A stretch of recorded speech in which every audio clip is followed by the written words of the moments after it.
안녕하세요. 고민하다가 용기를 내서 제 이야기를 언제나 즐겨 찾고 있는 사연에 빠지다의 사연으로 신청해 봅니다. 제가 자식이 둘인데 그간 자식들과 친하고 편하게 지내는 엄마라고 스스로 자부해왔건만 어제는 오랜만에 둘째하고 서로 언성을 높이며 싸웠습니다. 자식 농사라는 것이 결코 쉽지가 않네요. 세상에 그 어떤 것보다도 제 마음대로 안 되는 게 바로 제 배로 낳은 제 자식들 같습니다. 제 친정엄마의 심정을 이제서야 조금은 알 것 같달까요? 그렇다고 해도 친정엄마께서 자식 문제로 마음고생하신 거에 비하면 저는 아직 아무것도 아닐 듯 싶네요. 제가 지금처럼 눈가에 자글자글한 주름이 잡히기 이전의 일이었습니다. 저는 남편과 우연히 만남을 가졌다가 그대로 연인으로 관계가 발전하였고 서로 잘 맞아서 시간이 지나자 결혼까지 꿈꾸게 되었습니다. 사실 저는 남편 말고 다른 남자를 주선받기로 했었어요. 그건 남편도 마찬가지였는데요. 상황이 기가 막히게 꼬이게 되면서 잘못 서로를 만났던 거죠. 잘못된 만남이 불러온 특별한 인연이었어요. 그래서 저와 남편은 더욱 서로에게 급속도로 빠져들었던 것일지도 모르겠습니다. 하지만 시댁에서 저는 환영받지 못했어요. 우선은 시어머니께서 저를 마음에 안 들어 하셨거든요. 네 동생은 그렇다 쳐도 너는 장남인데 이러면 안 되지. 네가 집이 있고 땅이 있는데 그렇게 잘난 사내가 만나서 결혼하겠다는 여자가 고작 저런 거야?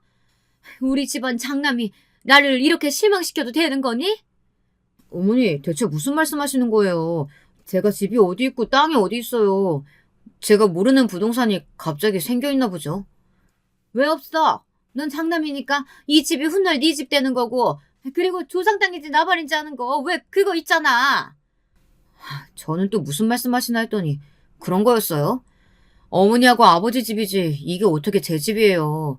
그리고 그 땅 저희 집에 몫이 떨어질지 장담도 없는데 완전히 기약 없는 이야기인데 그걸 두고 제 땅이라뇨. 그건 아예 말장난도 안 됩니다, 어머니. 진짜 이러실 거예요? 아휴, 그게 아니라 너는 왜 나한테 화를 내고 그러니? 내가 이 이야기까지는 안 하려고 했는데 걔는 어쨌든 아니올시다야. 왜냐면 우리 지역 최고 무당이 정확하게 그렇게 말씀을 하셨다니까. 그러니 어쩔 수 없는 일이야. 뭐라고요? 무당? 어머니 설마 또 그 무당한테 찾아가서 돈 갖다 바치신 거예요? 제가 여태까지 제발 그런 짓 좀 하지 마시라고 간청드린 것까지만 해도 10번은 더 될 겁니다. 그 무당이 대관절 뭐길래 제 결혼을 반대한다는 겁니까? 무슨 상관이 있어서요?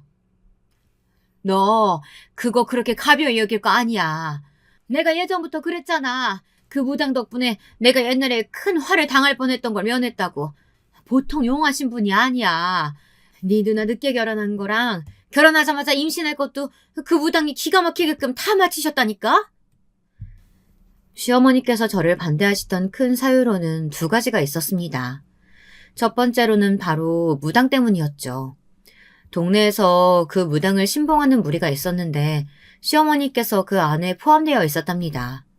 그 무리는 모였다 하면 무당의 용함을 논하였고 각자의 시댁과 며느리 등을 욕해댔어요. 그런 재미로 명맥을 이어가는 모임이었죠. 참고로 제가 이 모임을 정말로 치가 떨리게 싫어했답니다. 가뜩이나 시어머니께서는 각종 미신을 잘 믿으시고 여러 가지 가문이설에 휘둘리며 쉽사리 흥분하시는 분인데 그런 모임 때문에 시어머니의 특성이 더욱 활활 타오를 게 분명했거든요. 무당 핑계를 대셨으니 그건 즉 모임분들도 하나같이 저라는 존재를 반대하는 것에 한몫을 내고 계신다는 것이었어요. 저와 남편은 몹시 난감한 상황이었죠. 그때 상황을 단박에 정리하신 분이 계셨습니다. 뛰는 놈 위에 나는 놈 있고 미친 놈이 있으면 더 미친 놈이 있는 법이라고 하시잖아요. 시어머니의 무당 타령을 한 번에 잠재우신 분, 바로 다름 아닌 시아버지셨습니다. 이 정신 나간 예패네야. 내가 서문왕한테 생돈 갖다 바치지 말라고 얼마나 더 떠들어줘야 그 귓구녕에 내 얘기가 제대로 박히겠어. 귓구녕을 내가 언제 한번 세게 후벼 파줄까? 그러면 귀가 좀 들리려나? 당신 내가 무당집에 다녀온 거 대체 어떻게 알았어요? 안 들키려고 얼마나 철저하게 행동했는데. 물에 빠지면 입부터 가라앉을 우리 집 장남이 말하진 않았을 테고. 설마 그 블레시 같은 게 벌써 당신을 포섭한 거예요? 내가 이래서 걔를 며느리로 안 받으려고 하는 거라고요. 맞춤법도 모르면서 포섭이라는 말은 또 어디서 듣고 배운 거야? 하여간 이 옆에 내가 선무당이 사람 잡는 꼬라지를 언제 한번 제대로 보고 당해야 정신을 차리련가. 그때 되면 집안 돈 다 말아먹겠지. 선무당이 개소리 짓거렸다는 것 때문이라도 나는 이 결혼 허락할 거야. 선무당의 개소리는 하여간 전부 다 안 맞을 테니까. 이 양반이 또 술에 정신을 놓으셨나? 그런 것 때문에 장남 결혼 문제를 결정짓는 게 말이나 돼요? 아휴, 내가 못 살아. 어쩌다 이런 남자랑 결혼을 해가지고 자식을 셋이나 봤는지. 모임에 나가봐도 남자복 가장 없는 여자는 나뿐이야. 갑자기 우는 척을 하고 지랄이야. 서무당 닮아서 거짓 연기하는 걸 배워온 거야 뭐야? 장남 결혼을 서무당한테 맡기는 여편네보다는 내가 정상이야. 시아버지께서 그 무당을 질색해 오셨고 그래서 시어머니께서는 눈치를 봐가시며 몰래 모임 생활도 하셨던 건데요. 무당 때문에 제가 반대당하는 것을 아시고 시아버지께서는 반대로 무조건 찬성을 밀어붙이셨습니다. 시어머니께서는 거품 물고 뒤집어지실 전개였죠. 그런데 말씀드렸다시피 이유가 두 개였기에 무당 말고 또 하나 제가 반대를 당하는 이유가 있었는데요. 제가 아주 가난한 친정을 두었기 때문이었습니다. 시집 오면서 땡전 한 푼 없이 몸만 오는 거 아니냐며 시어머니께서는 그것을 저를 반대하시는 근거로 드셨습니다. 시아버지께서는 이것에는 살짝 고심을 하셨는데요.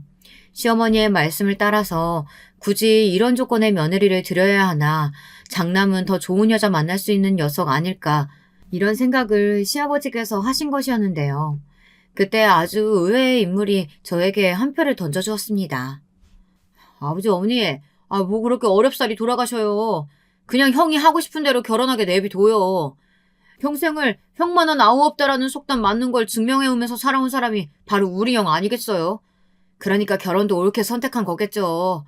결혼하게 둬요. 낄낄거리는 웃음과 함께 저에게 찬성표를 던진 인물은 남편의 남동생이었죠. 저에게 시동생 되는 그 인물은 연애하면서 통 본 적이 없었기에 저하고 별로 친하지도 않았고요.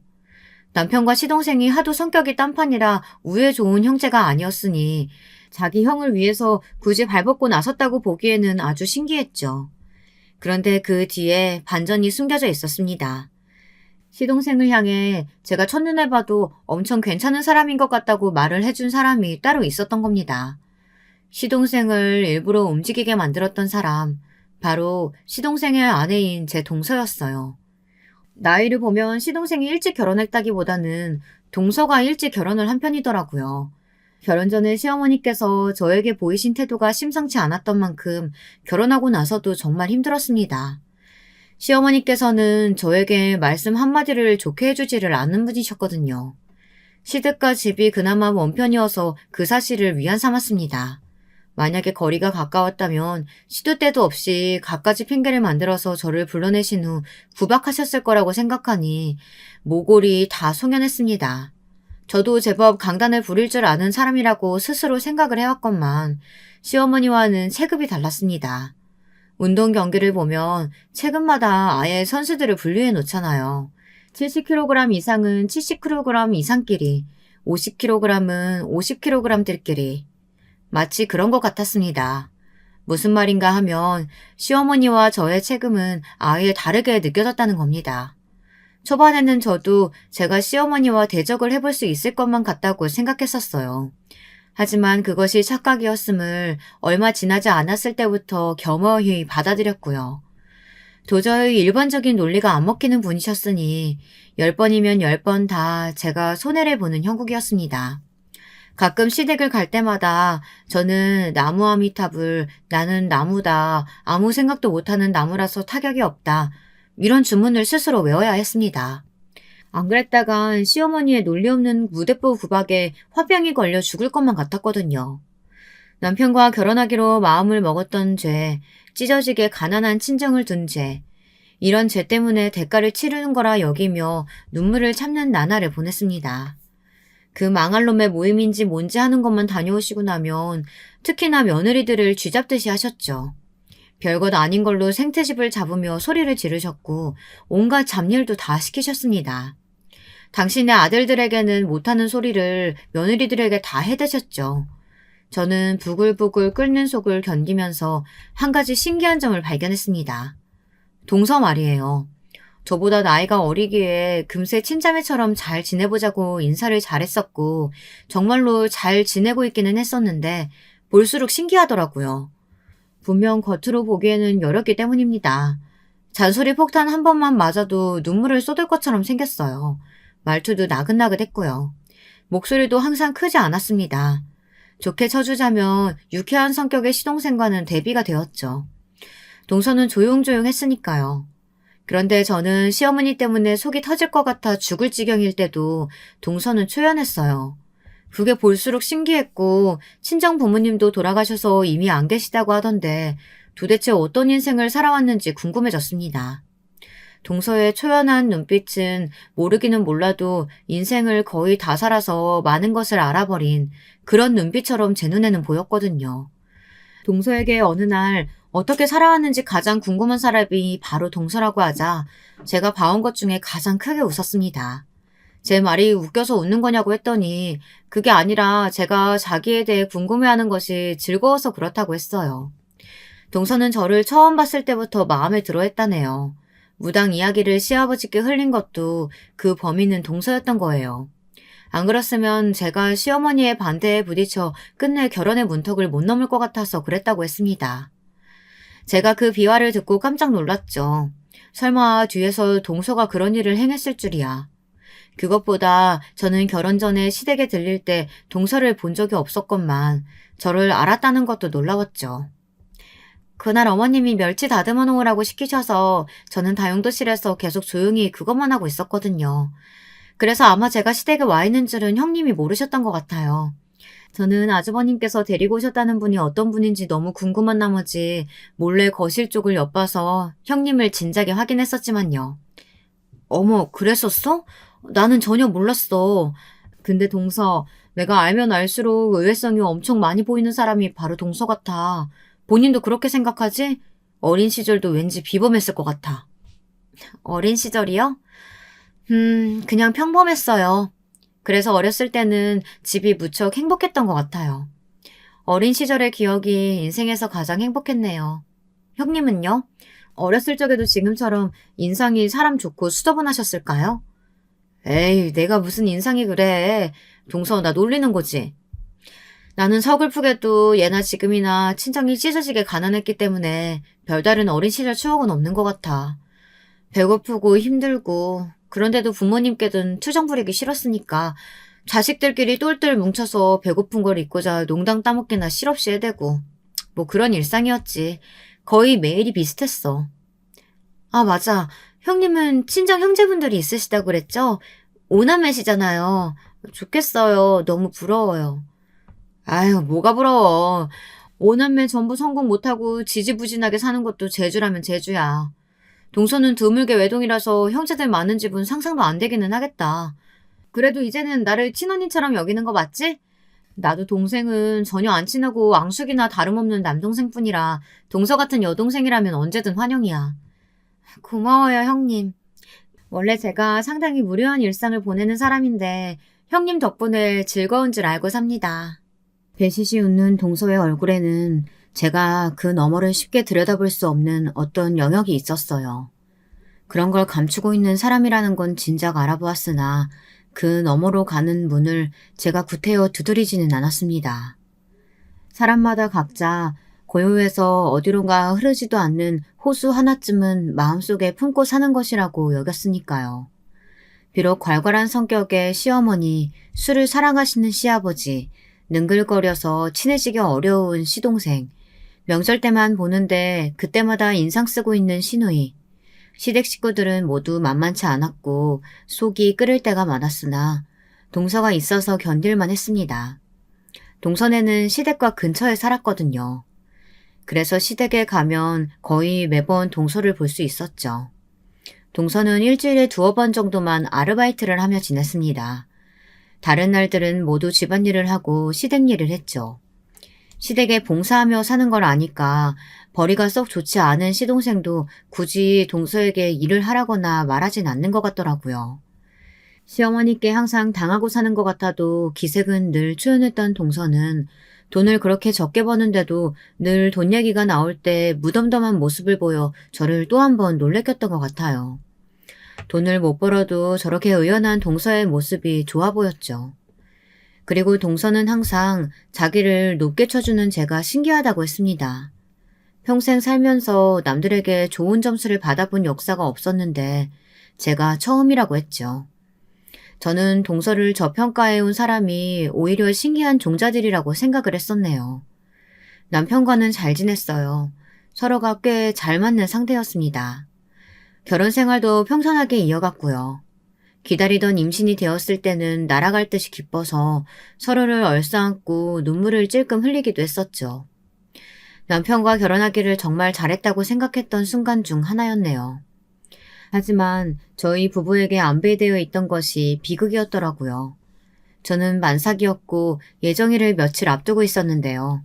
태어날 아기를 기다리며 돈을 더 벌기 위해 무리하게 야근을 자청했던 남편이 늦은 시각에 퇴근을 하다가 깜깜한 길에서 뺑소니 차량에 치여 생을 마감했습니다.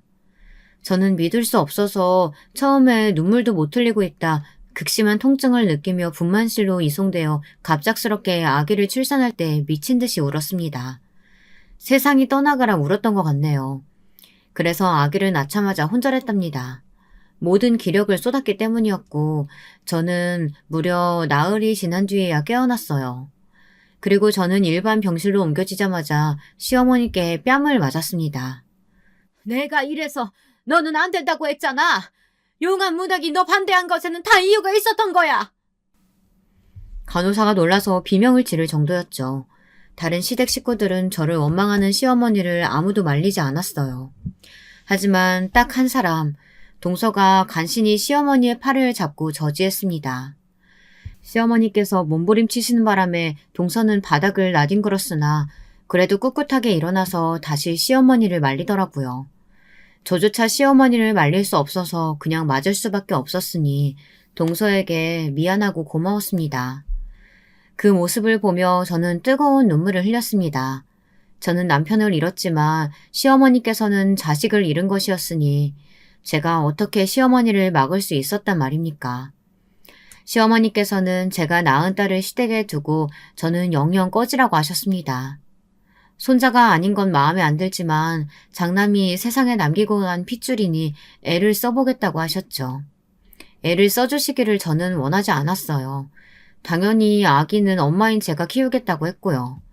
시아버지께서는 술을 마시는 건 집이고 밖이고 가리지를 않는데 집에 갓난 아기가 있으면 불편하다고 하셨어요. 그 황당한 말씀 때문에 제가 아기를 무사히 사시할 수 있었죠. 당연하게 저는 그 이후로 시댁에 발걸음을 하지 않았습니다. 그럴 수밖에 없는 수순이었어요. 동서하고는 시댁의 발길을 끊고 서너 달이 지났을 때 처음 연락을 했었는데요. 그러고 나서도 틈틈이 연락은 주고받았었습니다. 직접 만난 적은 없었는데 남편 기일을 며칠 앞두고 오랜만에 처음 만났었죠. 남편의 기일이 아이의 생일이었습니다. 그게 해마다 너무 서글펐죠. 그런데 동서가 아이 선물을 사들고 온 거예요. 동서, 어쩜 이렇게 귀여운 아기용품을 다 사올 생각을 했어? 정말 고마워. 감동이야. 그간 잘 지냈지? 얼굴 많이 상한 것 같아서 걱정되네. 혹시 무슨 일 있었어? 걱정거리라도 있는 거야? 화장 열심히 하고 왔는데도 형님한테는 다 보이나 봐요. 제가 아무리 힘들다, 아프다, 괴롭다 이렇게 티를 내도 몰라주는 사람들도 참 많던데 형님은 다르신 것 같아요. 그렇게 말을 하며 조용히 웃는 동서가 왠지 안쓰럽게 느껴졌습니다. 저는 무슨 일이 있는 거냐고 캐물었지만 동서는 그저 심란한 일이 좀 있었을 뿐이고 별거 아니라고 말을 정리하였어요. 매사에 저보다 차분하고 의연한 동서니까 그렇다면 그런 줄 알고 저도 질문을 삼켜야겠다고 생각했습니다. 그때는 그게 동서를 위하는 길인 줄 알고 그렇게 했었네요. 저는 동서를 통해서 시댁의 근황을 아주 일부나마 들으면서 지냈고요. 동서의 목소리가 잠겨있는 것 같을 때라든지 그럴 때면 왠지 마음이 좋지 않아 일부러 제가 밝은 이야기를 많이 꺼냈던 것 같아요. 저는 서로에게 도움이 안 된다며 손가락질을 할지언정 어쨌거나 지지고 볶으며 지내는 친정 식구들이 있었기에 늘 이야기거리가 끊이지 않았거든요. 동서는 희한하게 제 친정 식구들 이야기 듣는 걸 좋아했어요. 그 중에서도 특히 제가 형제들과 아웅다웅하며 자라온 유년 시절의 이야기를 참 좋아했죠. 남들에게 말하기 창피할 정도로 찢어지게 가난했던 집안이었고 굶주린 일화들이 대부분이었는데도 동서는 늘 재미있게 잘 들어주었어요. 마치 동화를 듣는 것 같은 기분이라는 말도 했던 듯 싶습니다. 하지만 저에게는 동서야말로 동화 같은 사람이었던 것 같아요. 왜냐면 제가 아무리 꾹꾹 누르고 숨기며 산다고 해도 남편을 잃은 슬픔은 예고 없이 울컥 솟아올라 저를 괴롭혀댔는데요. 그걸 애써 모른 척하면서 무리하게 일을 하다 크게 알아놓은 적이 있었어요. 마음의 병이라고 해야 할지 원인도 몰랐어요. 그냥 가슴이 뜨거웠고 머리가 아팠으며 기력이 없었죠. 돈 나갈까봐 병원 신세를 지는 것도 무서웠고요. 작은 새언니가 그때 여력이 되는 때여서 제 아이만 잠시 돌봐달라고 맡긴 후 저는 집에서 혼자 끙끙 앓아 누웠다가 다 낫지도 않은 상태에서 억지로 일을 나간 뒤 더 크게 앓아눕는 것을 반복했습니다. 이러다가 미련하게 병을 키운 것이었죠. 끝내 병원에 가게 되었는데 면역 질환의 일종에 걸려버렸습니다. 절대로 무리하지 말고 한동안 요양만 하면서 삼시세끼 보양식을 챙겨 먹어야 그나마 빨리 털어낼까 말까라고 그랬어요. 앞이 까마득했죠. 미천 하나 없는 여자가 아이 혼자 키우면서 일하는 건 진짜 어렵더라고요. 주어진 상황 자체도 힘든데 주변의 시선 역시도 따라왔으니까요.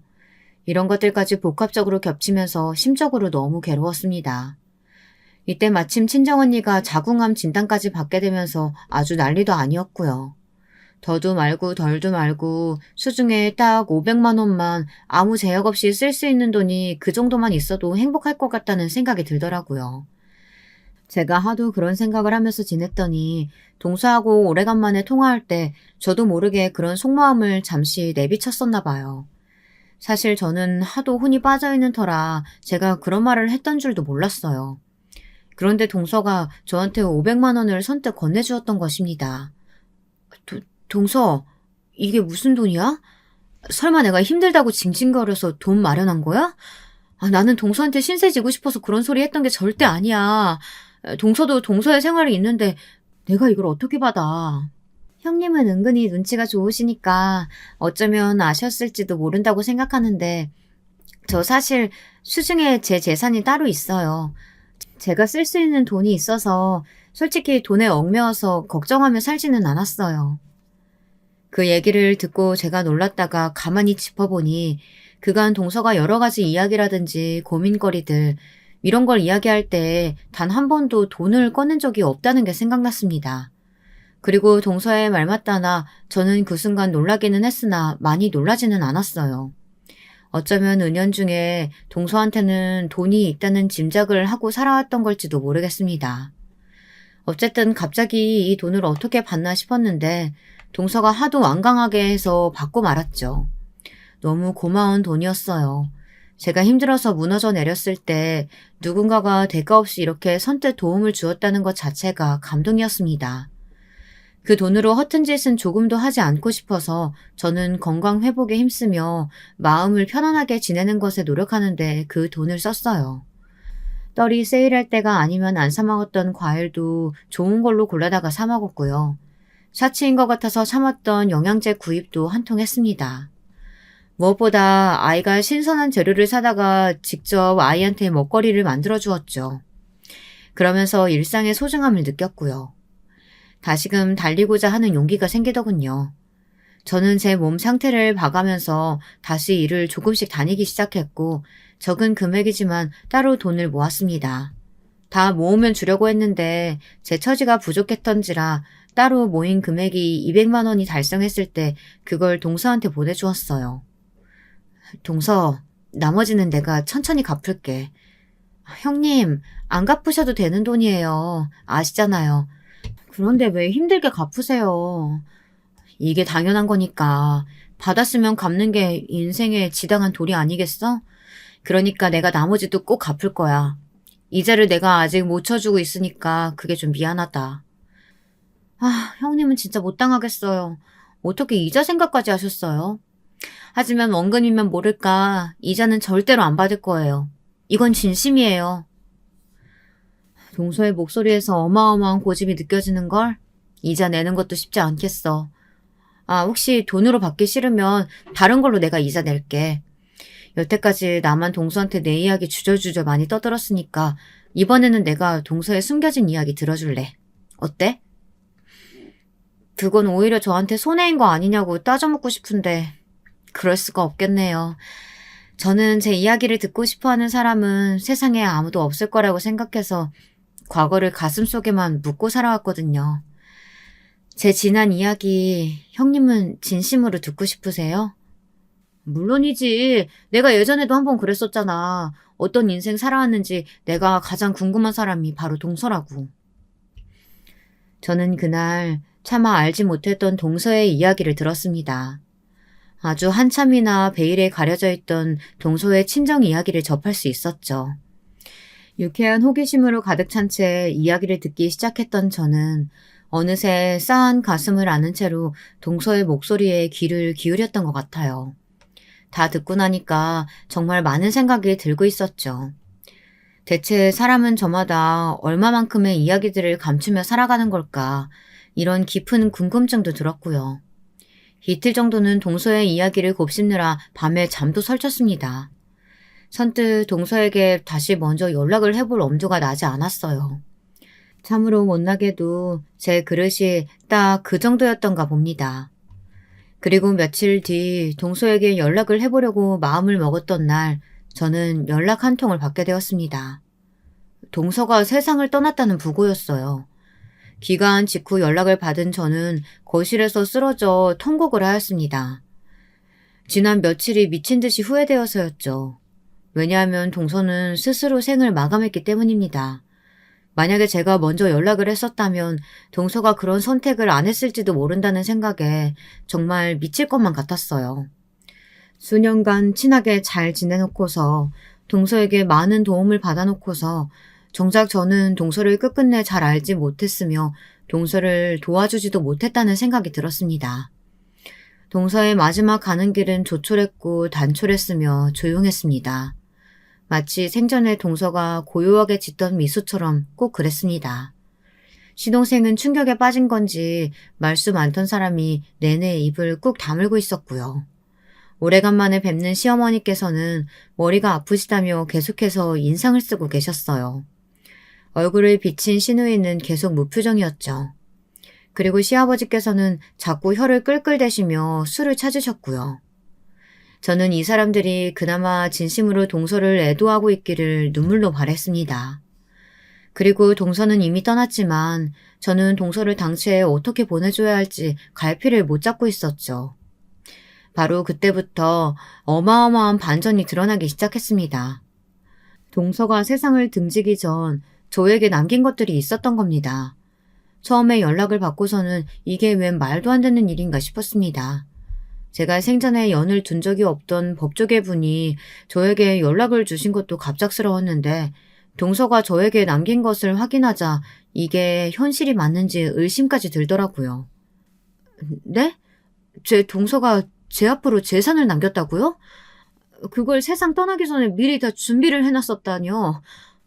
저는 동서가 충동적으로 그렇게 떠난 줄만 알았는데 그럼 그게 아니라 아예 떠날 다짐을 다 해놓고 신변 정리를 해왔다는 거잖아요. 게다가 이 막대한 재산은 다 뭐예요? 저는 기쁨보다 앞선 충격으로 머리를 감싸쥐었습니다. 저는 가난하게 자라왔고 배움 역시도 짧은 사람이었어요. 동서에 일전에 저와 만났을 때 무슨 서류를 보여준 적도 있었고 저에게 사인을 하라고 한 적도 있었습니다. 하지만 저는 그게 제가 받은 500만 원에 대한 서류일 거라고 막연하게 그런 짐작만 해서 그게 어떤 것들인지 들여다볼 생각조차 못했어요. 또한 동서가 어째서 그런 복잡한 서류들을 꿰고 있으며 지니고 있는 것인지 궁금해하지도 못했었죠. 제가 아니랬고 바보였던 거예요. 멍청하게 군 결과 동서를 떠나보내고 말았죠. 막대하다 못해서 아예 실감조차 안 나는 200억에 이르는 재산을 보고 구슬프게 울기나 하고 있었습니다. 저는 동서에게 친정 이야기를 들어서 알고 있었죠. 어째서 동서가 이토록 많은 재산을 가지고도 마음속에 깊은 우울과 공허를 떨쳐내지 못했는지 짐작도 가능했고요. 사실 동서는 외동이 아니었습니다. 친정 오빠가 원래는 있었다고 해요. 나이 차이가 많이 나는 그 친정 오빠 때문에 동서의 집안은 쑥대밭이 되었던 것이고요. 동서의 친정 오빠는 자라면서 점차 이상한 말과 생각을 자주 하는 사람이 되어갔다고 해요. 그런 특징 때문에 고등학교 때 학교에서 심한 왕따를 당했던 것이 직격타였다고 하는데 정확한 건 모르겠다고 들었습니다. 그 친정 오빠는 대학을 무려 3수를 했었다네요. 그 3년이 동서에게는 지옥이었죠. 아, 시끄러워. 너 방금 숨소리 너무 크게 냈잖아. 너 때문에 문제 하나 날렸어. 오늘 공부 다 망쳤다고. 어떻게 책임질 거야? 짜증나 미치겠네. 동서가 집에서 약간의 소문만 내도 친정오빠는 마치 미친 사람처럼 발작을 해댔습니다. 덩치가 아담하고 마른 체질인 동서에 반해 그 친정오빠는 체형이 뚱뚱했다네요. 손발도 컸고요. 그런 친정오빠한테 뺨이라도 한 대 맞으면 몇 시간은 귀가 울려서 소리도 잘 안 들리고 머리가 어지러워서 동서는 책의 글자가 안 보일 정도였습니다. 그 친정오빠가 재수학원을 안 다녔냐고요? 아닙니다. 동서의 친정은 매우 유복했어요. 그래서 동서의 친정 부모님께서는 정말 하실 수 있는 지원은 다 해주셨어요. 그런데 가끔 가다 그곳이 숨 막힌다고 하면서 그 친정오빠가 집에 막무가내로 왔던 겁니다. 집에 오면 반드시 그런 예민함을 드러냈었고요.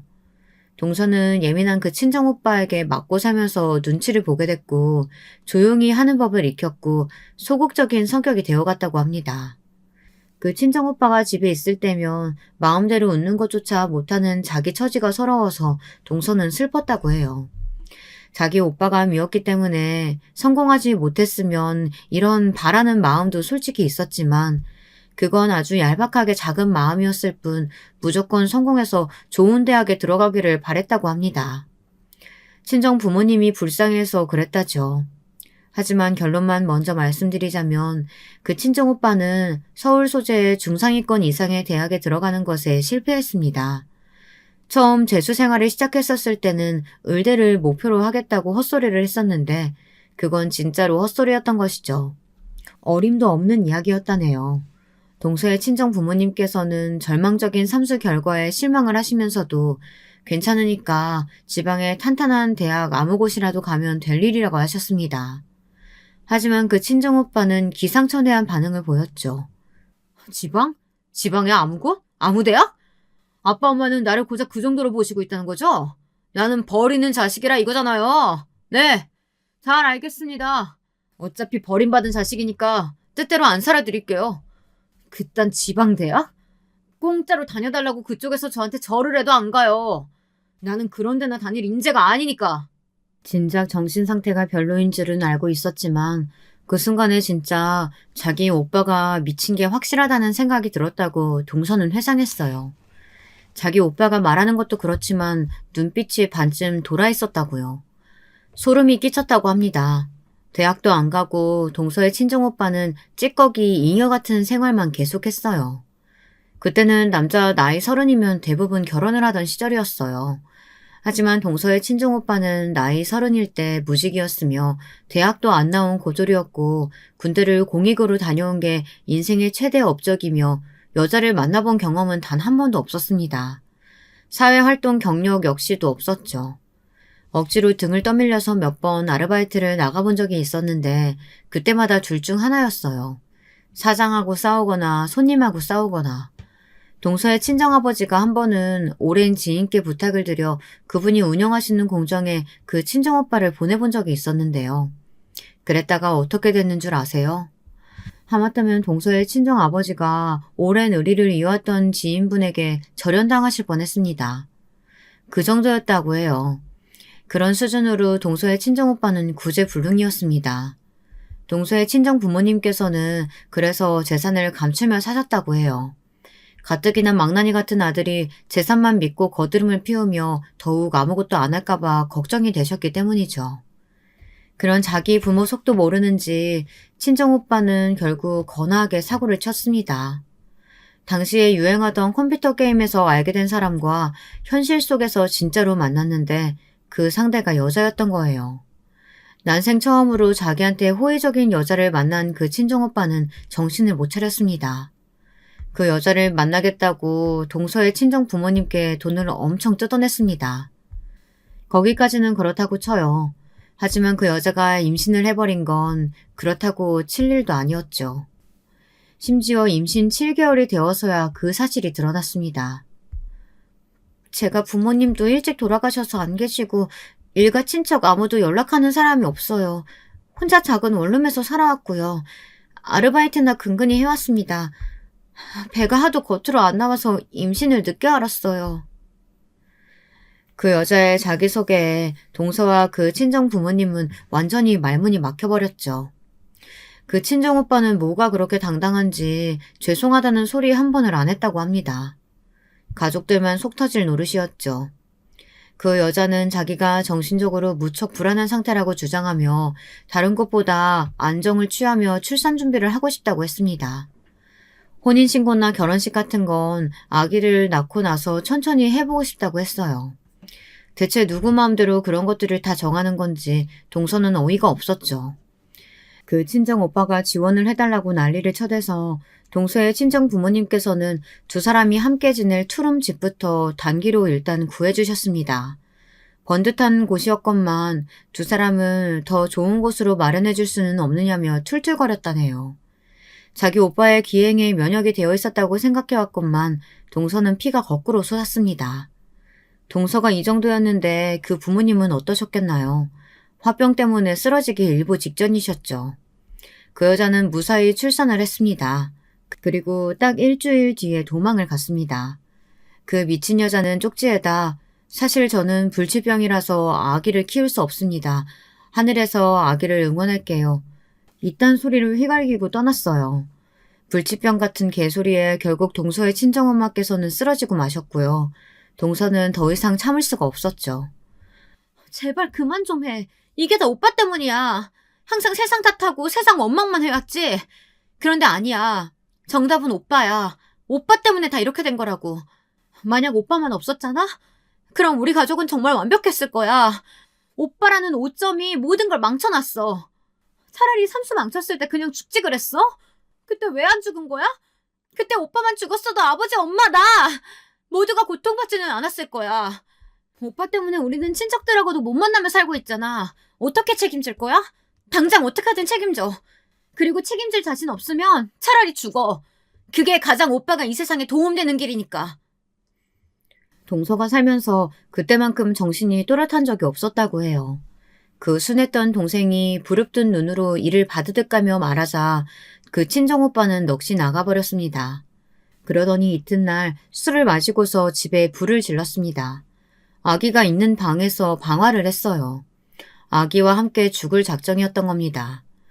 동서의 친정아버지께서 귀가하시다 현장을 보셨고 몸을 던져 아기만이라도 구하려고 하셨지만 이미 늦은 뒤였죠. 연약했던 어린 생명은 숨을 거두었고 파란만장했던 그 친정오빠의 삶도 마감했죠.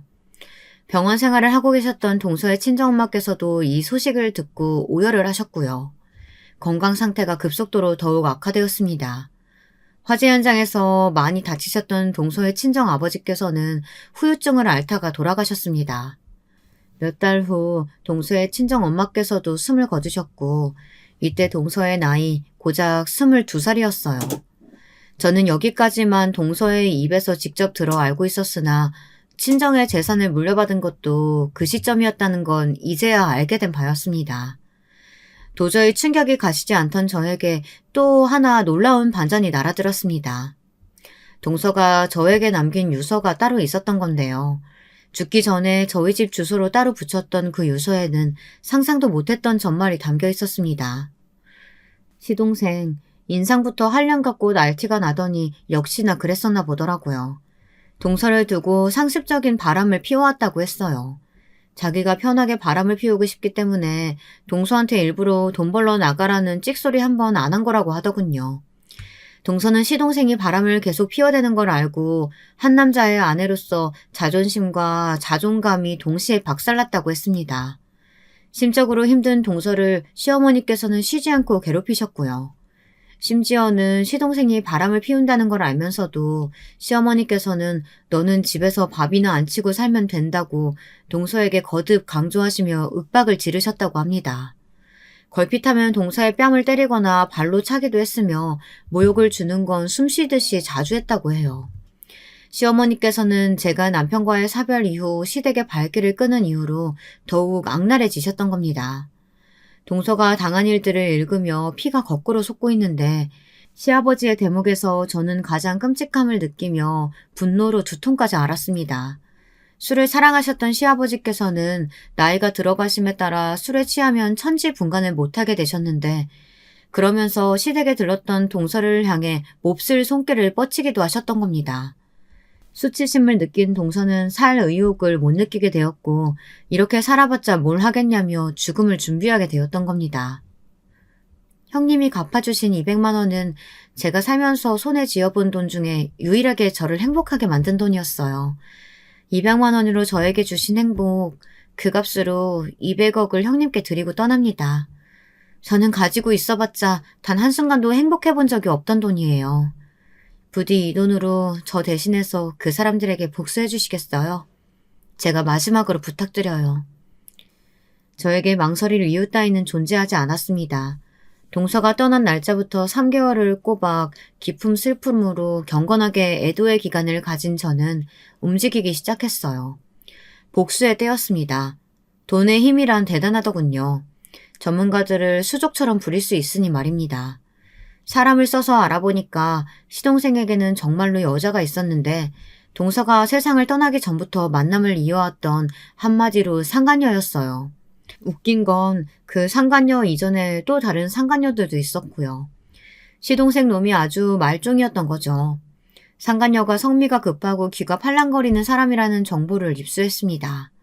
그래서 상간녀에게 시동생이 마치 동서를 직접 죽인 것처럼 그걸 슬쩍 고발한다는 취지의 내용을 적어 익명으로 보냈습니다. 동서는 억울하게 스스로 생을 마감한 것처럼 포장된 것이지만 실상은 다혈질인 시동생이 사건을 벌인 것이라고 적혀 있었는데요. 그걸 보고 상간녀는 경악을 했죠. 한편 시동생에게는 상간녀가 다른 남자들을 여러 동시에 만나는 것처럼 증거를 조작해 꾸민 뒤 익명으로 소포를 보냈습니다. 시동생은 눈이 돌아가서 상간녀에게 어떻게 된 거냐고 무섭게 따져댔죠.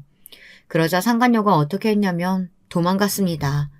폭발한 시동생을 보면서 정말 이 남자라면 자기 아내를 처리하고도 남았을 거라고 생각한 모양이었죠.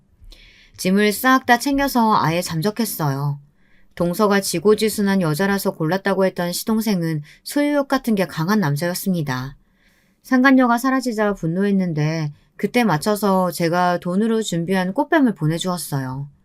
예쁘지는 않아도 청순하고 여리여리한 여자였죠. 그리고 시동생의 비위를 잘 맞추며 무조건 숙여주는 미덕도 지니고 있었습니다. 불안정한 상태였던 시동생은 그런 꽃뱀에게 즉각 넘어갔어요. 금세 홀렸죠. 그리고 연기력이 끝내주는 꽃뱀의 온갖 거짓말에 다 넘어가서 돈을 다 뜯겼습니다. 돈도 잃고 배신까지 당한 시동생이 절규하던 모습 어찌나 볼만했는지 몰라요. 시동생이 자기 발등 찍으며 자멸하는 동안 그 모치는 뭘 하고 계셨냐고요? 한바탕 솟고 계셨습니다. 시어머니께서 그렇게나 맹신하시던 무당 제가 찾아가 봤어요. 그리고 돈으로 매수했죠. 대단한 무당이니 어쩌니 해도 결국 돈 앞에서 눈이 돌아가더군요. 돈을 받은 무당은 시어머니에게 엉뚱한 소리를 해댔습니다. 집에 부정한 기운이 내려앉았으니 당장 재산을 다 처분해야 한다고 했죠. 네? 지금 재산 다 처분하면 내년 그리고 내후년에 2배, 3배 그 재산이 돌아올 거라고요? 다른 사람한테 말하면 큰일 난다고 무당은 입조심을 강조했고 시어머니께서는 더욱 그 엉뚱한 소리에 진심으로 빠져드셨습니다. 아무한테도 알리지 않은 채 재산을 슬그머니 하나 둘 처분하셨죠. 저는 시아버지께 익명의 제보를 드렸습니다. 시어머니께서 무당한테 홀려 전 재산을 날리는 중이라는 내용이었죠. 시아버지께서는 당연히 크게 분노하셨는데 만취하신 채였습니다. 왜냐하면 시아버지께 계속해서 지독하게 독한 양주를 선물로 보내드리고 있었거든요. 값비싼 양주를 보신 시아버지께서는 눈이 돌아가셔서는 술 드시는 걸 멈추지 못하셨습니다. 독한 술에 취해 계셨던 시아버지께서는 이성을 잃고 시어머니를 때리셨어요. 이 빌어먹을 옆에 내가 기어이 무당 때문에 재산을 말아먹어? 이웃의 신고로 경찰이 도착했을 때까지도 시아버지께서는 정신이 반쯤 나가신 채로 시어머니를 때리고 계셨다고 합니다. 시어머니께서는 경찰이 오자 이제 살았다고 하시며 얻어 터지신 채로 무리하게 움직이셨다 맞아서 아팠던 다리 때문에 크게 넘어지셨는데요. 그러면서 턱으로 엄청 다치셨어요. 애초에 턱을 맞으셨기도 했고요. 그래서 몇 달 동안 아무 말씀도 못하고 치료만 받으며 사셨습니다. 그렇게나 시끄럽게 떠드셨던 분이 턱을 다쳐서 식사도 거의 못하시고 가만히 지내셨다는 게 정말 믿기지 않을 만큼 우스운 일이었죠. 고주망태가 되신 시아버지께 일부러 상황을 만들어 범죄를 유도한 건 아주 쉬운 일이었습니다. 돈으로 섭외해둔 슈퍼 주인이 일부러 티가 나게 자리를 비우며 딴청을 피우자 시아버지께서는 술을 품에 넣고 슬쩍 계산 없이 나가버리셨죠. 그걸 2번이나 반복하자 시아버지께서는 경계를 아예 푸셨고요. 술에 항상 쩔어 계셔서 판단력이 흐려진 머리로 아주 대범하게 행동하셨습니다. 야간에 침입해서 3번째로 또 술을 훔치셨던 건데요. 당연히 딱 걸렸죠. 일전에 훔쳤던 것들까지 전부 다 걸렸어요. 일부러 덫을 놓은 것이었으니까요. 시아버지께서는 합의를 노려보실 돈도 없으셨고 저에게 미리 섭외된 슈퍼 주인은 당연히 합의 의사가 없었습니다. 그 결과 시아버지께서는 실형을 살게 되셨습니다. 집안 자체가 아예 폐가망신되었어, 동서. 하늘에서 조금은 후련해하고 있는 거야? 대답을 들을 수 없다는 게 정말 아쉽다. 동서, 나 앞으로 잘 살아볼게. 그게 동서한테 속죄하는 길이고 동서가 나한테 바라는 것일 테니까. 거액을 제가 다 쓰겠다는 욕심 따위는 애초에 가지고 있지 않았습니다. 복수를 한 뒤 그들이 모두 고통 속에서 나뒹구는 것을 확인하자마자 저는 준비를 시작했어요. 알아보고 준비하는 것에 한참 걸렸으나 어쨌든 동서의 이름으로 장학재단을 만들 수 있었습니다. 그곳을 통해 저는 기부를 하게 되었고요. 이렇게 동서의 이름이 뜻깊게 남아서 좋은 취지로 돈이 쓰이게 되었다는 것이 무척 다행이라고 생각합니다. 잘한 결정이라고 내내 그렇게 여기면서 살아왔답니다. 여러분, 2번째 사연 시작하기 전에 좋아요, 구독 꼭 눌러주실 거죠? 그럼 2번째 사연 지금 시작합니다. 안녕하세요. 저는 어느덧 40살을 바라보고 있는 대한민국의 평범한 여자입니다. 오늘은 여러분들의 사연을 듣다가 시댁과의 기막힌 에피소드를 저도 한번 꺼내보고 싶어 이 글을 쓰게 되었네요. 저는 경기도에서 태어나 쭉 살아온 평범한 사람입니다. 아버지는 구급 공무원으로 공직 생활을 하셨고 어머니는 살림을 알뜰살뜰 꾸리시는 가정주부셨습니다. 당연히 외벌이 공무원집이었기 때문에 그다지 금전적으로 넉넉하진 못했습니다. 그래도 항상 성실하게 월급을 어머니께 가져다 주시는 아버지 덕분에 저와 남동생, 엄마, 아빠, 우리 4식구는 화목하게 잘 살아왔어요. 다만 자라면서 아쉬웠던 점은 자매가 있는 친구들이었습니다. 저는 특히 언니보다는 여동생이 있는 친구들이 부러웠어요.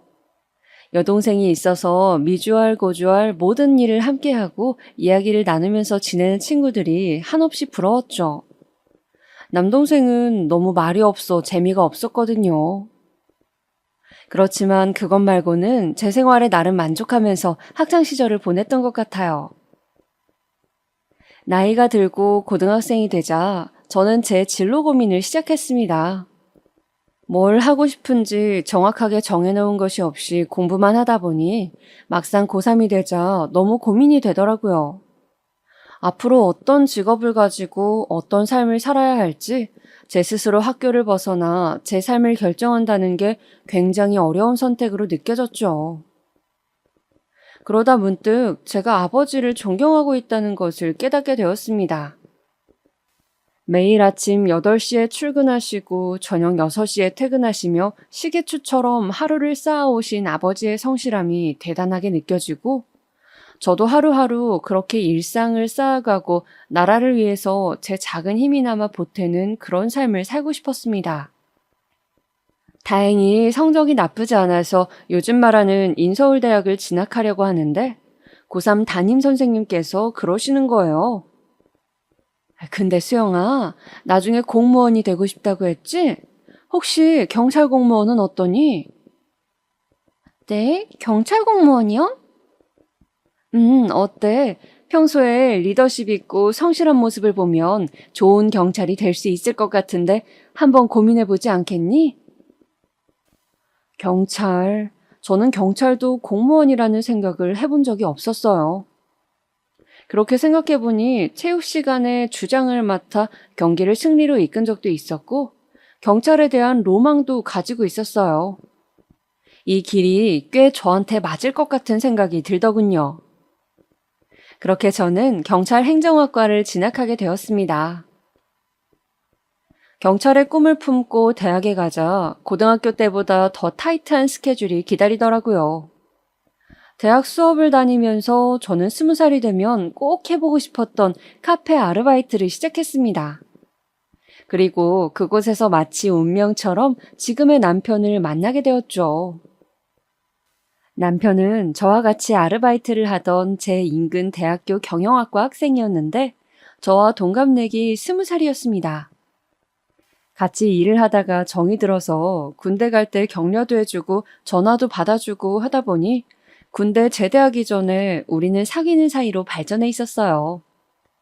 군대 복학해서는 그 사람도 저도 한참 취업 준비로 바빴고 30살이 되었을 무렵 우리는 각자 경찰과 은행원이 되어 사회에서 어엿한 한 몫을 하게 되었죠. 그리고 서로 직장이 확실해지자 결혼 이야기가 나오기 시작했어요. 저는 남친의 부모님께 인사를 드리게 되었습니다. 만나기로 한 장소는 연회장이 있고 개별 룸이 있는 인근에서 유명한 고깃집이었습니다. 특히 돼지 양념갈비가 맛있는 집이었죠. 저는 베이지색 원피스를 입고 멋들어진 자켓도 걸치고 핸드백도 들고 식당으로 갔습니다. 남친의 가족분들은 먼저 와 계시더군요. 그 나이 연배의 평범한 인상이셨고 저를 보고 미소를 보내셨습니다. 다행히 저를 마음에 들어 하시는 것 같았어요. 특히 어머니께서는 저를 보고 아가씨가 너무 곱다며 그래 경찰을 한다고 들었는데 일이 험하지는 않냐고 걱정을 해주셨어요. 저는 주로 행정 업무가 많아서 괜찮다고 말씀을 드렸죠. 어머니는 아파트 상가에서 국수집을 운영하셨는데 다음에 국수 먹으러 오라고 살갑게 말씀해 주셨어요. 저는 저에게 호의적인 어머니의 모습을 보면서 긴장을 털어낼 수 있었습니다. 저는 남친의 가족분들을 보고 나니 아, 이 집에 시집 가면 마음 편하게 살 수 있겠구나 그런 생각이 들었습니다. 그만큼 부모님들이 인상도 좋으시고 푸근하신 느낌이었거든요. 그렇게 우리 커플은 1년여의 시간을 더 연인으로 보냈어요. 남친도 직장에 적응할 시간이 필요했고 저도 직장에 적응하느라 정신이 없었기 때문에 한동안은 결혼 생각도 하지 않고 바쁘게 보냈죠. 그런데 저희가 그렇게 있는 것이 못마땅하셨는지 양가 부모님들이 계속 둘 다 직장도 안정되어 있는데 그만 결혼을 하는 게 어떻겠냐고 서로 잘 맞고 그런데 괜히 시간 끌면 틀어질 수도 있다면서 재촉을 하셨습니다. 그래서 양가 부모님 등살에 우리는 30대가 되고 막 결혼을 하게 되었습니다. 결혼을 하고 신혼여행을 가고 정신없이 지내다 보니 결혼 후 1년쯤 지나서 아기가 생겼습니다. 저와 남편은 기쁜 마음으로 태교를 하고 무사히 아기를 출산했어요. 말로만 듣던 출산의 고통은 제가 상상한 것보다 훨씬 더 끔찍했습니다. 무통주사를 맞았음에도 불구하고 정말 사람이 견딜 수 있는 고통의 수준이 아니었어요. 저는 너무 고통스러운 나머지 마지막에 힘을 잘 주지 못해서 굉장히 고생을 했는데 나중에는 아기도 나오지 않고 너무 힘들어서 남편에게 말했습니다. 나 수술한다고 해. 그냥, 산모분의 경우는 수술을 하는 것도 괜찮을 것 같습니다. 지금 좋지 않아요. 그런데 의사쌤도 수술을 권하고 있는 와중에 남편이 갑자기 수술 동의를 망설이는 것이었어요. 그러지 말고 아기한텐 자연분만이 좋다는데 조금만 더 힘줘보면 안 될까요? 네? 자기야, 나 지금 너무 힘들다니까. 그러면 한 번만 더 힘줘보시고 간호사가 올라가서 누를 겁니다. 한 번만 기계식 분만 시도를 해볼게요. 갑자기 산소 호흡줄을 끼고 있는 제 위로 간호사가 올라왔습니다. 그리고 제 갈비뼈 부분에서 아래로 쑥 나고 제 배를 힘껏 누르더군요. 저는 마지막으로 있는 힘껏 힘을 주었습니다. 그 순간 의사쌤은 마치 뚫어뻥같이 생긴 걸로 아기 머리를 붙여 꺼냈어요. 응애! 응애! 그렇게 우리 아기는 우여곡절 끝에 세상에 태어났습니다. 저는 마지막에 남편이 수술을 망설인 것이 좀 섭섭했어서 저는 지나가듯이 한번 물어봤었습니다. 근데 자기야, 아까 왜 수술 동의하는 거 망설였던 거야?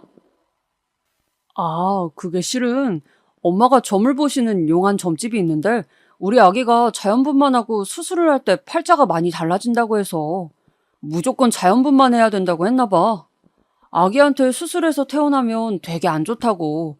그래서 그랬지. 저는 그 말을 듣고 너무 섭섭했습니다. 저는 점을 믿지 않았거든요. 그러니까 지금 점쟁이 말을 듣고 제가 정말 아파서 뒤로 넘어갈 지경이 되었는데도 수술을 망설였다고 하니 어이가 없기도 하고 잘못하면 내가 죽을 뻔했구나 싶기도 했습니다. 어머니가 그렇게 맹신하는 점집이 있다는 것도 마음에 많이 걸렸고요. 왜 무당말을 너무 믿으면 하나부터 열까지 그 무당이 시키는 대로 다 하잖아요. 그런 게 앞으로 살면서 계속 있을 것 같은 느낌이 들었기 때문이죠. 아니나 다를까 어머님 때문에 저는 희한한 것들을 해야 했어요. 대출을 잔뜩 끼고 결혼 3년 차에 집을 샀는데 어머님이 또 그 점집에 가서 들은 대로 처음 집에 들어갈 때 동전을 동서남북으로 던지고 한 번씩 절을 해야 한다고 하셔서 그런 이상한 의식도 해야 했고 또 아기 이름을 지을 때도 제가 생각했던 짓고 싶은 이름을 짓지도 못하고 점쟁이가 말한 이름 중에서 골라야 했습니다. 생각보다 어머님의 맹신은 강력했어요. 해마다 새해가 되면 그 점집에 가는 게 연례 행사이셨고 집안에 어떤 우환이라도 있으면 점괘에 무조건 의존하시더군요. 성당을 꾸준히 가진 않지만 고등학교 때 천주교재단 학교를 나와 세례를 받은 저로서는 마음속에 항상 천주교 신자라는 생각을 품고 있기에 더욱 어머님의 행동은 이해가 되질 않았습니다. 그렇다고 어르신에게 이래라 저래라 할 수도 없는 노릇이어서 저는 적당히 어머님이 꼭 하라고 강조하는 것은 좋은 게 좋은 거라고 하는 신용이나마 하고 어지간하면 점집 이야기는 못 들은 것으로 하기로 했습니다. 그렇게 제가 결혼한 지 3년쯤 되었을 무렵 남편의 남동생인 도련님이 결혼을 한다는 소식이 들려왔습니다. 대학교 동아리에서 만나 친구로 지내다가 사귄 지 1년쯤 되었다는데 여자친구 직업이 의사라고 하더군요. 시부모님은 직업 좋은 며느리가 너무 흡족하셔서 싱글벙글 웃으며 너무 좋아하셨어요. 소위 말하는 사자 직업을 가진 것이니까요. 저도 의사 동서가 기대가 되었습니다. 어떤 사람일지 궁금했어요. 결혼을 하고 싶다고 시댁의 동서가 인사를 오던 날, 저와 신랑도 아기를 데리고 시댁으로 갔습니다. 어머님은 예비 동서가 인사를 온다고 저를 일찌감치 불러 음식을 하셨는데 무슨 잔칫날도 아니고 잡채 전에 난리가 났습니다. 의사 동서에 대한 기대감으로 어머님은 들떠 계셨죠. 얘, 직업이 의사면은 맛있는 것도 많이 먹고 그러겠지? 내 음식이 입에 안 맞다고 하면 어떡하지? 맛있어야 할 텐데 걱정이다. 어머님 며느리 들어오는 건데 뭘 그렇게 신경을 쓰세요? 보통 며느리가 아니잖니. 의사잖아. 우리 집에서 변변히 결혼할 때 재산을 뚝 떼줄 수 있는 것도 아닌데 결혼하겠다고 해주니 얼마나 고맙니? 이제 우리 둘째 아들은 아주 팔자가 폈어. 이 애랑 결혼하고 애만 하나 낳으면 그 후로는 인생이 아주 그냥 탄탄대로라고 김도사가 그러더구나. 김도사는 어머님이 맹신하는 그 무당의 이름이었어요. 저는 어쩐지 오늘은 무당 이야기를 안 하신다 했는데 드디어 또 등장하는구나 싶었습니다. 그래서 내친 김에 더 여쭤보았죠. 그럼 어머니, 저는 둘째를 내년에 낳는 게 좋대요? 그래, 너는 올해가 가기 전에 꼭 아기를 가져서 내년에 둘째를 낳으면 좋다고 하더구나. 그러면 그 둘째가 커서 너희 부부에게 큰 복을 가져다 준다는구나. 도련님은 오늘 오시는 분과 결혼하면 제일 좋고요. 그래, 결혼하고 5년 안에 아기를 꼭 가져서 출산하면 이혼하지 않고 백년해로 한다고 했어. 김도사가 얼마나 용한지 그동안 못 맞춘 게 없다고.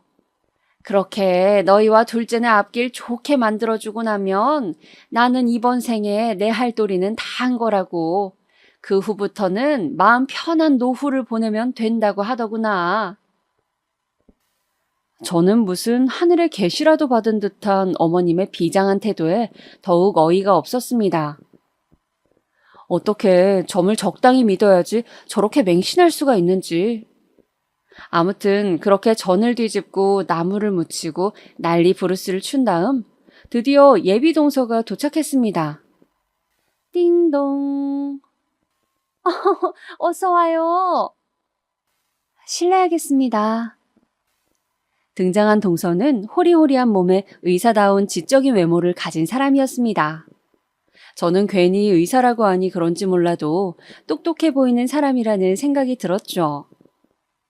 첫 만남이라 그런지 동서는 말을 많이 하진 않았고 그저 결혼해서 잘 살겠다고 하는 것이었어요. 산부인과로 전공을 택했다는 동서는 자신도 얼른 아기를 낳고 싶다고 웃으며 말했죠. 그리고 결혼 준비와 관련한 비용 문제 같은 것은 부모님들 신경 쓰실 것 없이 도련님과 둘이 알아서 해결하겠다고 하더군요. 시댁에서는 돈도 필요 없다고 하니 좋아 죽으려고 하시더군요. 어머님은 김도사가 올해 대운이 들었다고 하더니 정말 그 말이 맞다며 기뻐했고 남편은 어떻게 동생 녀석이 저런 여자를 데리고 왔나 신기해하며 온 가족이 마치 무슨 로또를 맞은 듯 기뻐했어요. 저는 둘째 며느리 덕을 얼마나 보려고 저렇게 좋아하나 시댁의 소물적인 반응에 어이가 없었지만 뭐 저하고는 별로 상관없기에 그냥 가만히 있었습니다. 아랫동서이니 그냥 지나치게 버릇없지만 않으면 같은 며느리 처지로 그닥 제가 좋을 것도 없고 안 좋을 것도 없으니까요. 그렇게 도련님은 집에 인사를 온 지 6개월 만에 후딱 결혼식을 올렸습니다. 결혼식을 마치고 신혼여행을 다녀오고 집안 행사들에서 저는 동서와 좀 교류를 할 수가 있었어요. 동서는 점잖은 사람이었지만 자신의 일에 대해서는 자기 위주의 생각이 아주 컸고 자신의 생활이 중요한 사람이었어요. 뭐랄까, 이기주의는 아닌데 개인주의라고나 할까요? 그렇지만 분명히 자신만의 상식에 대한 생각은 분명한 사람이었습니다. 어머님의 김도사 맹신에 대해서 저는 살짝 동서의 의견을 물어봤어요. 동서는 다른 종교가 없기도 하고 어머님이 그렇게 믿으신다면 자신도 협조하는 모습을 보여드려야겠다고 하더군요. 그 부분이 어머님에게 중요한 부분일 수도 있다면서요. 그렇게 동서는 어머니와 친해져 보겠다고 같이 점집에 다녀오는 것이었습니다. 형님 있잖아요. 진짜 그 김도사님이 제가 의사 공부할 때 시험 한 번 망친 것까지 다 맞추더라니까요. 정말 대단하시죠? 어쩜 그렇게 쪽집게 같은지 진짜 신기해요. 재미있던데요? 다음에 다 같이 가보는 건 어때요? 사실 어머님이 저한테도 김도사에게 같이 가보자고 여러 번 말씀을 하셨지만 저는 천주교이고 그런 것을 워낙 믿지 않기에 따라가지 않았었습니다. 아, 나는 그런 걸 잘 안 믿어서. 한번 가보시면 완전 놀라실 건데 아쉽네요. 근데 동서는 의사인데도 그런 걸 믿어? 의사는 어떻게 보면 일종의 과학자지만 세상에는 인간의 힘으로 안 되는 것들도 많이 있으니까요. 그렇게 동서가 우리 집안에 적응하려고 애쓰고 있는데 저와 어머니 사이에 좀 트러블이 생겼습니다. 바로 제가 최초로 김도사의 말을 어기는 결정을 하게 된 것이었죠. 어머니께서는 올해 안에 아기를 가지라고 했는데 저는 당시 허리가 무척 안 좋았거든요. 그래서 그냥 둘째 가지기를 잠정 포기했어요. 제 결정을 말씀드리자 어머님은 저에게 화를 내셨죠. 첫째야, 내가 둘째를 꼭 가져야 한다고 했잖아. 왜 내 말을 안 듣니? 어머님, 아시다시피 제가 11월에 교통사고가 나서 허리가 아직도 너무 아파요. 애가 보채서 좀 안아주기라도 하면 온 다리가 저릿저릿해서 계속 누워 있어야 하는데 어떻게 임신을 하겠어요? 제 몸 완전히 아작나는 일인데. 그래도 김도사가 그렇게 하라는데 그렇게 해야지 어떡하니? 그게 너희들한테 제일 좋은 일이라고 하는데. 그래도 저는 못 가져요, 어머니. 죄송해요. 허리가 너무 아파서 침도 맞고 하는데도 전혀 차도가 없는데 무슨 아기를 가져요. 저는 그렇게 어머님이 이야기한 김도사의 말을 처음 어겼습니다. 처음 뵀을 땐 그 푸근한 인상은 어머니 말을 잘 들을 때뿐이었어요. 제가 김도사의 말을 한번 어기자 어머님께서는 그 후로 제 욕을 하시며 계속 화를 내시고 꼬투리를 잡으셨습니다. 아기를 꼭 가져야 한다던 그 해를 넘기고 1년이 더 지났을 무렵 이번에는 화살이 동서를 향했죠. 김도사가 이번에는 동서에게 아기를 가져야 한다고 늦어도 3년 안에는 가져야지만 가정이 평안하다고 이야기를 한 것이었습니다. 동서도 안 그래도 아기를 가지려 했다며 자연 임신을 시도했지만 6개월이 지나고 1년이 지나도 임신이 잘 되지 않았어요. 그러자 동서는 자신이 산부인과 의사라서 그런지 아주 적극적으로 난임 시술을 받고 임신 시도를 하였습니다. 그러나 동서는 아기가 잘 들어서지 않는 몸인 것 같았어요. 몇 번의 시험관 시술에서 실패를 하고 또 몇 차례의 계류 유산을 겪어야 했습니다. 동서는 한 번은 너무 힘들다며 저에게 부럽다고 하더군요. 어버이날이라 함께 가족끼리 밥을 먹고 있을 때였습니다. 마침 정원이 있는 식당인지라 저는 밥을 다 먹고 놀고 싶다고 보채는 아이를 식당 마당에서 뛰어놀게 하고 있었어요. 동서는 웃고 있는 저와 아이의 모습을 보더니 말하는 것이었습니다. 지금 이 순간 저는 세상에서 형님이 제일 부러워요. 동서가 내가 부러울 게 뭐가 있어? 조카도 너무 귀엽고 예쁘고 건강하고 그냥 아기를 가지고 낳고 키우고 있는 형님이 너무 부러워요. 요즘 병원에서 임신한 환자들만 보면 제가 정신을 못 차리고 쳐다본다니까요. 너무 부러워서요. 동서, 스트레스 너무 받지 마. 아기는 하늘이 점지하는 거라고 하잖아. 형님, 저는 살면서 제가 꼭 해야겠다고 마음먹은 일은 대부분 이루고 살았어요. 그런데 임신이 이렇게 어려울 줄은 생각도 못했네요. 동서가 그렇게 임신 때문에 속을 썩이고 있을 즈음 저에게도 큰일이 생겼습니다. 바로 엄마가 위암 판정을 받은 일이었어요. 어느 날 바로 밑에 동생이 전화가 왔습니다. 누나, 왜 무슨 일이야? 왜 그래? 말을 좀 해봐. 엄마가 위암이래, 위암. 뭐? 저는 그 길로 집으로 달려갔어요. 집에는 병원에 다녀왔는지 약봉지와 망연자실 앉아있는 제 동생의 모습, 그리고 방에 들어가 누워 계신 엄마가 있었죠. 그냥 소화가 안 되는 것 같아 병원에 갔더니 위암이라고 했다는 겁니다. 저는 너무 놀라 병원을 여러 군데 가보자고 했어요. 그렇게 몇 군데 큰 병원을 다녔지만 모두 위암이라고 하더군요. 그것도 좀 진행이 된 상태라고요. 마치 하늘이 무너지는 것 같았습니다.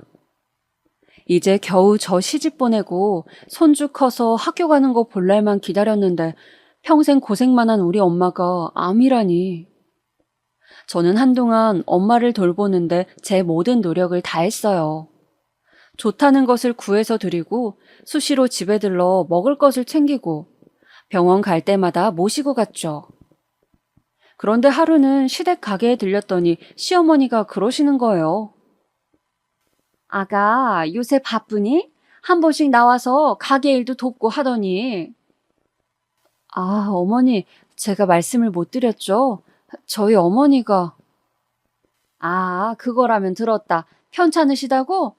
그런데 뭐 요새 세상에 암이 흔하잖아. 별일이야 있으시겠니? 네? 아니, 가게 일도 좀 돕고 아기 돌보는데 신경 써야지. 하루 종일 친정에만 매달려 있는 것 같아서 보기가 좀 그래서 말이다. 엄연히 출가 외인인데 안 그러냐? 저는 어머니 말에 울컥하고 올라오는 기분이었지만 어른인지라 같이 따질 수도 없고 그냥 말없이 못 들은 걸로 하자라고 속으로 되뇌이며 참고 있었습니다. 제 표정이 안 좋은 것을 본 남편이 와서 저에게 오늘은 그만 가라고 하면서 저를 끌고 밖으로 나갔어요.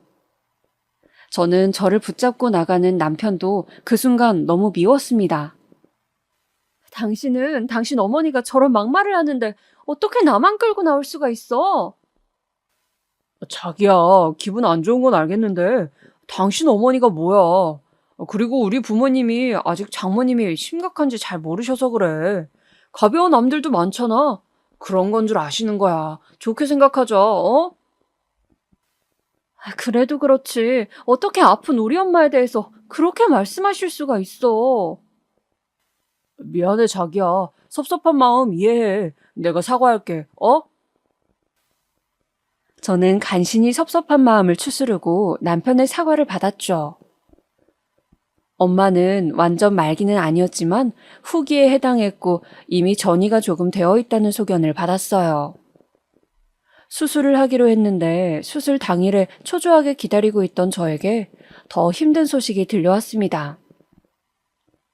6시간에서 8시간 정도는 걸린다고 했는데 1시간 만에 의사가 밖으로 나와서 저에게 그러는 것이었어요. 생각보다 여러분이 전이가 많이 되어서 수술을 하기가 힘들다고요. 아무래도 수술 없이 항암을 하셔야 할 것 같다고 했습니다. 정말 설상가상이었어요.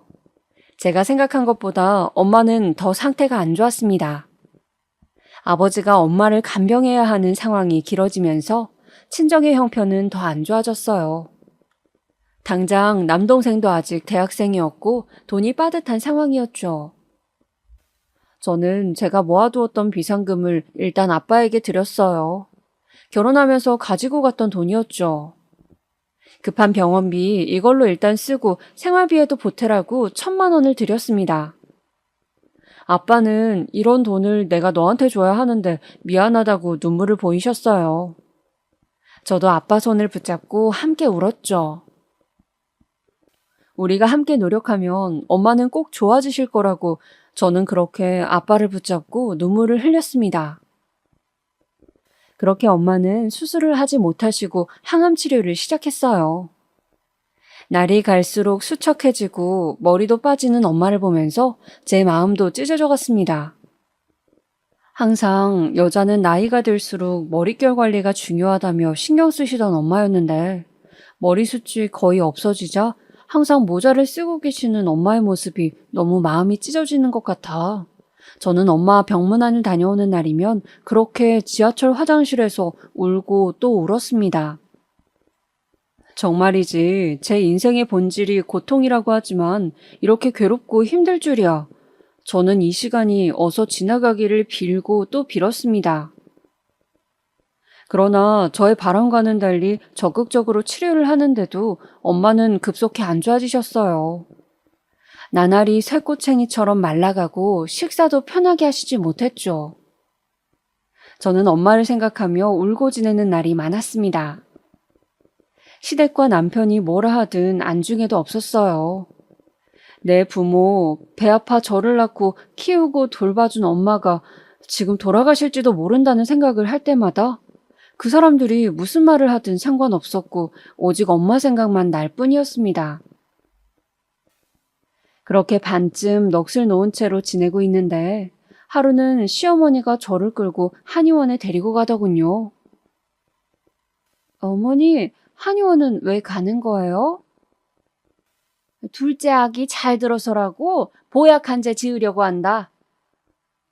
네?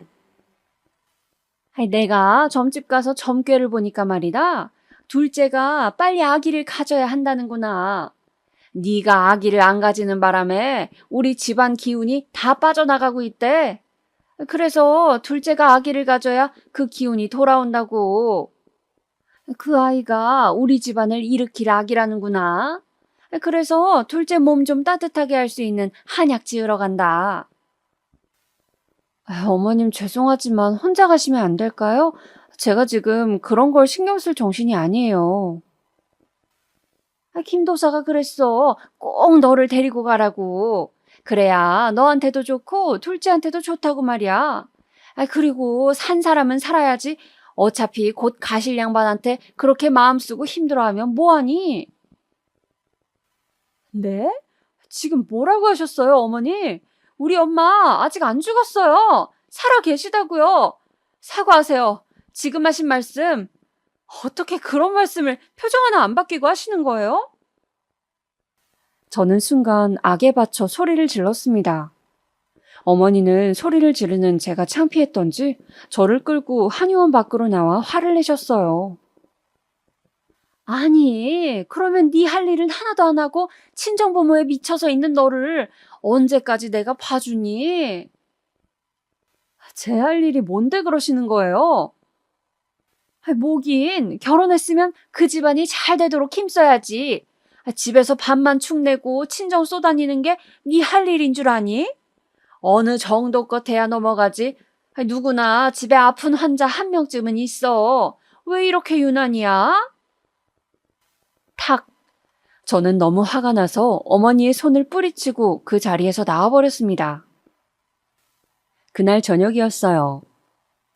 당신 엄마 뿌리치고 가버렸다며? 어머님께 이야기를 들었는지 남편이 저에게 따지고 드는 것이었습니다. 나 오늘도 엄마 병실에 갔어야 했는데 엄마 혼자 있는 날이란 말이야.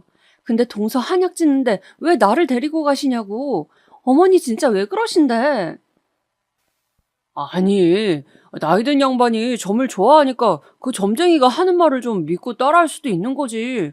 그게 좀 이해가 안 돼도 노인 비위 좀 맞춰준다 생각하고 하는 신용이라도 하고 좋게 좋게 말씀드리면 안 돼? 왜 집안을 시끄럽게 분란을 만들어?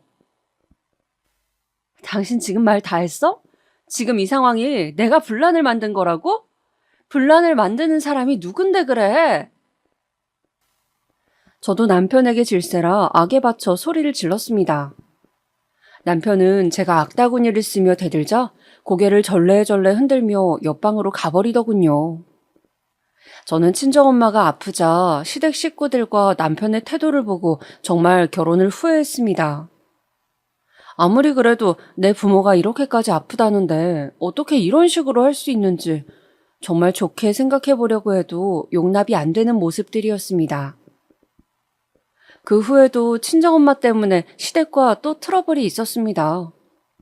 바로 남편의 사촌 동생의 결혼식이었습니다. 남편의 작은아버지에게 아들이 둘 있었는데 둘 다 노총각으로 집안 어른들이 장가를 못 가서 어쩌냐고 크게 걱정을 하고 있었어요. 그런데 그중 헬스 트레이너를 한다던 사촌이 장가를 가게 된 것이었죠. 당연히 시댁 식구들은 크게 기뻐했어요. 그리고 집안의 큰 경사라는 듯 당연하게 모두가 간다고 생각을 했죠. 그런데 하필 결혼식 장소가 제주도였습니다. 스몰 웨딩으로 제주도 레스토랑을 빌려서 하루 종일 식을 진행한다고 하기에 저는 엄마도 돌봐야 하고 한두 시간이면 몰라도 하루 종일 빼서 제주도까지 가기는 좀 힘들겠다고 남편에게 말했죠. 그러자 남편과 시어머니가 난리를 치는 것이었습니다. 당연히 가야지. 무슨 말도 안 되는 소리냐고. 제가 인간이냐며 남편과 시어머니는 불같이 화를 내는 것이었어요. 아니, 우리 엄마가 지금 아파서 죽네 사네 하는데 내가 그 결혼식을 꼭 가야 돼? 그냥 당신 사촌동생 결혼식일 뿐이잖아. 당신 혼자 다녀와도 되잖아. 우리 집에 오랜만에 있는 결혼식이고 모든 친척들이 다 올 텐데 며느리가 돼가지고 그 행사에 안 간다는 게 말이 돼? 왜 말이 안 돼? 사정이 있으면 못 갈 수도 있는 거지. 무슨 군대도 아니고 왜 꼭 가야 하는데? 됐다, 말을 말자. 넌 무슨 인간 말종이냐? 그렇게 남편은 시댁의 사촌 결혼식이 무슨 안 가면 죽는 행사라도 되는 양 말도 안 되는 며느리 돌이 운운하면서 저에게 화를 내는 것이었습니다. 엄마는 아프고 시댁에서는 날이 갈수록 저를 몰아세우고 저는 너무 힘이 들었습니다. 무엇보다 인신공격을 하는 그 말투들이 자려고 자리에 누우면 떠올랐어요. 뻑하면 친정엄마가 아파서 신경 쓰이게 한다느니 곧 죽을 사람이라느니 시어머니는 함부로 말하는 정도가 나날이 심해졌어요. 시부모도 부모라는데 어떻게 어르신들이 그런 식으로 말을 하는지. 신랑도 처음에는 양쪽을 말리다가 나중에는 자기도 힘들다며 이제 친정일 그만 신경 쓰고 남동생에게 엄마 챙기도록 하면 안 되겠냐고 말했습니다. 저는 기가 막혔지만 그냥 당신은 신경 쓰지 말라고 그런 거 바라지도 않는다고 하고 말았죠. 그러는 와중에 엄마는 나날이 안 좋아졌습니다. 저는 엄마를 보러 가는 날이면 마음이 칼로 도려내는 것처럼 아파서 항상 퉁퉁 부은 눈을 하고 다녔죠. 그런데 의사가 한 번은 비급여 신약 이야기를 하는 거였어요. 아직 보험 처리는 안 되지만 좋은 항암제가 있는데 기존 항암제가 부작용이 심하고 몸 전체에 탈모를 유발한다든지 밥을 잘 못 먹게 된다든지 하는 힘든 점이 있는 반면에 암세포만 찾아서 없애는 표적 항암제라는 것이 있다고 그걸 한번 시도해보면 좋겠다고 하시는 거예요. 지금보다는 훨씬 경과가 좋을 거라고요. 문제는 그 치료 자체가 비급여다 보니까 너무 비싼 것이 문제라고 했습니다. 저는 그 말을 듣는 순간 드디어 하늘에서 한 줄기 동아줄이 내려오는 것 같았어요. 돈이 문제가 아니었죠. 뭐라도 해서 엄마가 살 수 있다면 가릴 게 없었습니다. 동생에게 돈이 있냐고 급하게 물어봤지만 동생은 생활비 때문에 알바비도 몇 달째 미리 값을 하고 있다며 도저히 여력이 없다고 했어요. 도저히 1,000만 원 가까이 되는 돈을 만들 길이 없다고. 제가 모아둔 돈도 저번에 생활비로 쓰시라고 아빠를 드렸고 결국 저는 의사 동서를 찾아갔습니다. 동서에게 만나서 커피나 한잔 하자고 했더니 동서가 안 그래도 드릴 말씀이 있다며 자신이 일하는 병원 앞 커피숍에서 보자고 하더군요. 동서 잘 지냈어? 여기 아이스라떼가 맛있는데 그거 시키지 그랬어. 아, 그냥 커피를 한동안 마시면 안 될 것 같아서요. 커피 요새 안 마셔? 실은 형님, 나 임신한 것 같아요. 동서는 활짝 웃으며 저에게 임신을 한 것 같다고 말하는 것이었습니다. 정말? 와, 너무 축하해. 그동안 마음고생 심했잖아. 너무 축하해, 진짜. 저는 엄마의 간병으로 지쳐있던 중 기쁜 소식을 듣게 되어 좋았습니다. 저 역시 동서의 임신 소식을 기다리고 있었고 동서가 얼마나 그동안 힘들어했는지 알고 있었으니까요. 동서는 저를 보더니 그런데 무슨 하실 말씀이 있으신 거냐고 묻더군요. 동서 실은 우리 엄마 아픈 거 알고 있지? 네, 위암이시라고. 좀 어떠세요?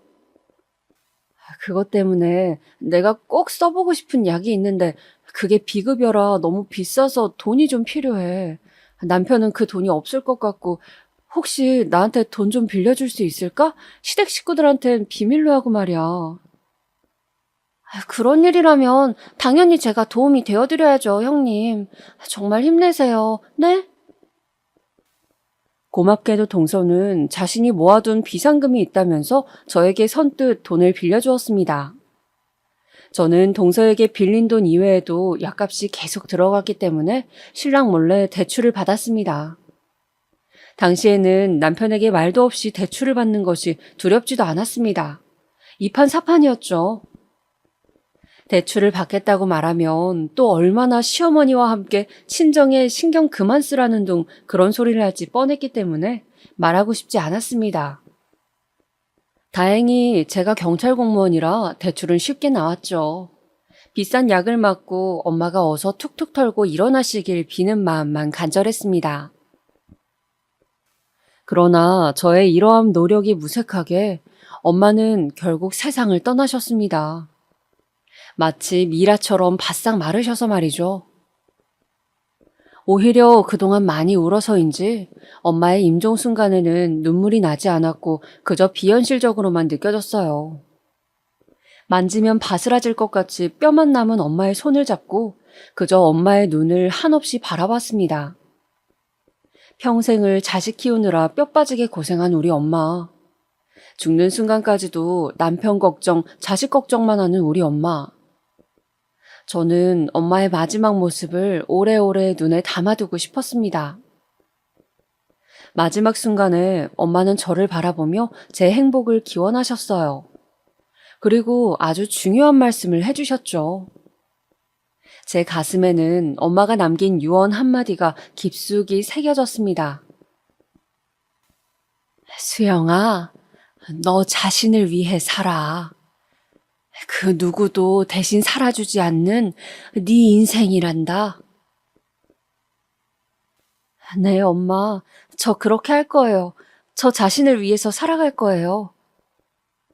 저는 굳은 결심을 했습니다. 앞으로 더 열심히 잘 살겠다고. 제가 사는 모습을 엄마가 하늘에서 보고 웃을 수 있게 하겠다고. 그렇게 눈물의 장례를 치르며 저는 엄마를 떠나보냈습니다. 발인을 하고 집으로 돌아오는데 엄마의 마지막 관 속 모습이 아른거렸어요. 엄마가 너무 보고 싶었습니다. 이제 엄마 없이 남동생과 살아가야 할 아빠도 너무 걱정이 되었죠. 저는 며칠을 그저 아무것도 먹지 않고 누워 잠만 잤습니다. 아무것도 하고 싶지 않고 아무 생각도 들지 않았어요. 정말 산 시체처럼 저는 그렇게 시간을 보냈습니다. 남편과 아이가 저를 걱정해서 먹으라고 할 때만 간신히 한숟갈을 뜨고 또 누워 있었죠. 그렇게 일주일이 지났을 무렵 시댁에서 다 같이 저녁을 먹는 자리가 있어 저는 남편과 아이만 보내려고 했습니다. 그런데 남편이 또 혼자 있으면 굶을 것 같다며 재수 씨도 산 달이 3달인가 아무튼 얼마 안 남았다는데 가서 인사도 하고 좀 기운을 차려보면 안 되겠냐고 하도 부탁을 하기에 내키지 않는 발걸음을 시댁으로 향하게 되었습니다. 제가 도착하자 시댁 식구들은 걱정스러운 눈빛으로 저를 맞이해 주었습니다. 그 와중에 시어머니는 기분이 안 좋으신 것 같았지만요. 아직도 제가 어머니 말씀을 안 듣고 둘째를 안 가진 것이 불만이신 건지 저도 더 이상 신경 쓰고 싶지도 않아 힘없이 자리에 앉았습니다. 형님 오셨어요? 뭐 좀 드셔야죠. 동서가 제가 반가웠는지 벌떡 일어서서 부른 배를 안고 제가 먹을 것을 챙겨주려고 일어섰습니다. 그 순간이었어요. 쿵! 동서가 그만 발을 헛디뎌 넘어져 버린 것이었습니다. 하필 그것도 앞으로요. 동서는 배를 움켜잡고 비명을 질렀어요.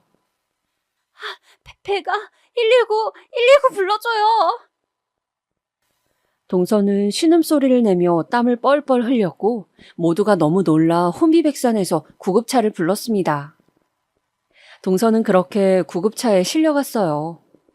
저도 너무 놀라서 그저 그 자리에 가만히 앉아 있다가 그만 집에 가라고 시어머니가 말씀하셔서 집으로 왔습니다. 그러고 3시간여가 지났을까? 갑자기 띵동 띵동 초인종이 울리는 것이었어요. 쾅쾅쾅쾅!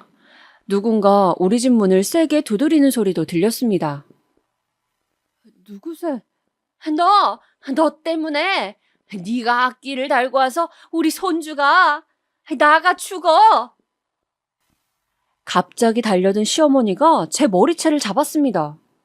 저는 너무 놀라 허우적대며 시어머니의 앙칼진 소나기에 끌려다닐 수밖에 없었어요. 어머니, 왜? 엄마, 왜 이래요? 엄마! 어머니는 한참을 그렇게 제 머리채를 잡고 뒤흔들더니 씩씩대며 놓으시더군요.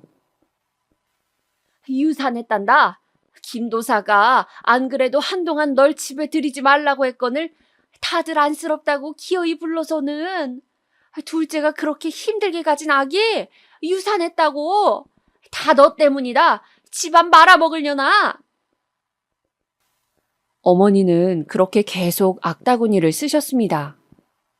저는 어머니의 말씀에 너무 어이가 없어서 헛웃음이 나더군요. 어머니, 아직도 그 점쟁이 타령이세요?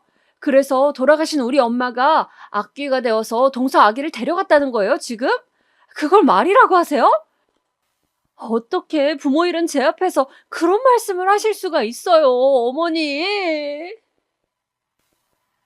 저는 너무나 괴로워 가슴을 쥐어뜯으며 울부짖었습니다. 사람이 사람으로 태어나 어떻게 이렇게 모질고 자기 입장밖에 모를 수가 있는지, 할 말 못할 말 가리는 게 그렇게 힘든 일인지 저는 더 이상 시모를 보고 싶지가 않았습니다. 너무 정이 떨어지고 끔찍했어요. 그래서 그 길로 이혼하자는 말만 남기고 짐을 싸서 아이를 데리고 친정으로 가버렸습니다. 그렇게 친정에 와서 지낸 지 3일째 되던 날, 저는 꿈을 꿨습니다.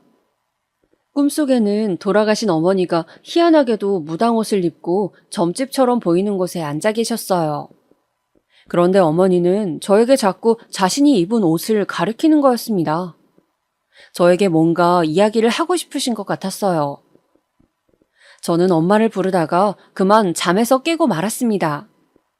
깨어난 후 골똘히 생각에 잠겼죠. 왜 엄마가 무당옷을 입고 있었을까? 혹시 나에게 뭔가 할 말이 있었던 것은 아닐까? 그렇게 몇 날 며칠을 생각하다가 저는 김도사를 찾아가 보기로 했습니다. 아무래도 엄마가 입고 있던 무당옷이 김도사를 뜻하는 것 같아서였죠. 예약을 하고 점을 보러 간다고 핑계를 대서 저는 김도사를 만나러 갔어요. 김도사는 50 중반쯤 되어 보이는 남자였는데 제 사주를 봐주고 이혼을 고민한다고 했더니 대뜸 그러더군요. 시댁이 별나 아주 특이해. 그래요? 어떻게 특이한데요? 아기를 낳아야 돼. 그래야 모든 것이 내려가. 애군이 씻겨. 아기요? 아기 없지? 딱 보니까 없구먼. 아기 낳을 거 아니면 이혼해. 올해 안에 아기를 낳아야지. 그게 아니면 살기 힘들어. 저는 김도사가 뭔가 엉터리 같다는 생각이 들었습니다. 어떻게 우리 시어머니 마음을 잡았는지 몰라도 아기 이야기를 하는 게 고정 레퍼토리 같았어요. 그래서 저는 김도사에 대해서 더 알아봐야겠다고 마음을 먹었습니다. 제가 직업이 경찰인지라 저는 혹시 이쪽에 기록이 있나 싶어 김도사의 신상을 찾아봤어요. 사실 그렇게 해서는 안 되지만 김도사의 신상을 알아보니 세상에 김도사는 사기죄로 복역한 전과가 있는 사람이었어요. 말 그대로 사기꾼이었던 겁니다. 저는 김도사가 사실은 사기꾼이라는 사실을 알아내고 어떻게 이 사실로 시어머니를 기함하게 할지 고민했어요. 이혼은 당연히 할 거지만 감히 우리 엄마에게 악귀라고 한 그 노망난 인간을 가만두고 싶지가 않았습니다. 그래서 저는 경찰복을 입고 어머니가 점집에 가셨을 때 들이닥치기로 했어요. 다른 경찰 친구에게도 그냥 옆에만 서 있어 달라고 부탁을 했죠. 물론 제 명찰이나 이름은 가리고 저도 최대한 얼굴을 가렸습니다. 어머니는 한 달에 한 번씩 주로 주말에 김도사를 찾아가셨어요. 저는 동서에게 연락해 아기가 그렇게 된 것 정말 유감이라고 말했습니다. 동서는 다행히 시어머니처럼 그렇게 점을 맹신하는 것은 아니었어요. 그냥 그 아기의 운명이 그런 것이라 생각한다며 자신이 넘어지는 바람에 괜히 집안에 분란을 일으켰다며 저에게 사과를 했습니다. 저는 동서에게 미안하지만 혹시 어머님께 다음에 김도사를 만날 때 같이 가자고 떠보면서 언제 가시는지 좀 나에게 알려달라고 부탁을 했어요. 그렇게 저는 둘째 주 토요일이라는 날짜를 알아냈습니다. 그리고 김도사의 점집에 들이닥쳤어요. 벌컥 문을 열고 들어서자 어머니가 김도사 앞에 앉아 뭐라고 이야기를 하고 있는 모습이 펼쳐져 있었어요. 저는 그 앞에서 목소리를 굵게 바꿔내면서 말했습니다. 김명준 씨, 당신을 사기죄로 서로 연행합니다. 아니 왜 그래요 또? 나 감옥 잘 갔다 왔는데? 네? 형사님들이세요? 아이 참, 아줌마 일단 나가요. 네? 나가 계세요. 이분 역술인 아닙니다. 역술인 사칭하는 사기꾼이에요. 예? 어머니는 큰 충격을 받으신 듯 비틀거리며 일어서시더군요. 그동안 김도사의 말을 듣고 투자도 많이 하고 많은 것을 정했는데 사기꾼이라는 정체가 밝혀지니 많이 놀란 듯 보였습니다. 저는 그렇게 김도사에게 겁을 주고 어머니에게 김도사의 정체를 까발렸어요. 물론 제 직업을 이용한 것은 잘못했다고 생각하지만 그 당시에는 저도 눈이 뒤집혀서 뭐라도 하고 싶었습니다. 제 시기에 어떤 복수였던 것이죠. 그리고 저는 남편에게 이혼 소송을 걸었어요.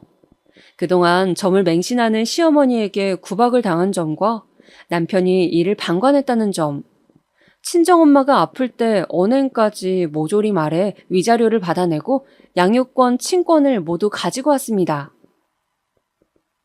물론 이혼을 하는 것이 저라고 쉽진 않았어요. 아이가 있기 때문이죠. 그런데 도저히 엄마가 아플 때 시댁 식구들이 저에게 했던 행동들이 계속 떠올라서 그들을 용서할 수가 없었습니다. 얼굴을 보고 살아갈 자신이 없었다고 할까요? 정말 제 인생에서 도려내고 싶은 기억들이었으니까요. 무엇보다 계속 점쟁이 타령을 할 수도 있는 시어머니가 싫었고 결혼 생활을 유지한다면 그런 어머니 말씀을 또 따라야 하는 저의 신세가 싫었습니다. 정말이지 다시는 시어머니 얼굴을 보고 싶지가 않았거든요. 말 그대로 지긋지긋하다고 할까요? 그렇게 소송을 거쳐 힘들게 자유의 몸이 되었습니다.